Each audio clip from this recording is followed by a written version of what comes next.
Pán primátor, pripomínam vám váš ďalší nesplnený sľub. Už asi 52. Dnes 15.12. mala ísť na tomto úseku podľa vašich slov prvá električka. Vysvetlite mi, ako to predstavujete, keď tu není ešte ani trakčné vedenie.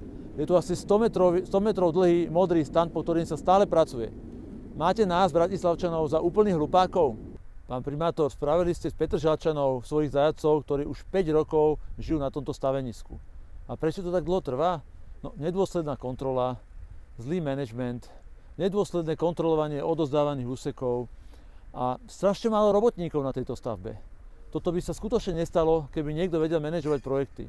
Pán primátor, ja sa vás pýtam, kedy nám slúbite ďalší termín? Bude to do Vianoc, do Silvestra, do Troch kráľov alebo do Veľkej noci? Prestaňte už pokúšať našu trpezlivosť. Petržalčania si už konečne zaslúžia funkčnú električku. Pán primátor, nastal čas vyvodiť osobnú zodpovednosť z tohto zlyhania.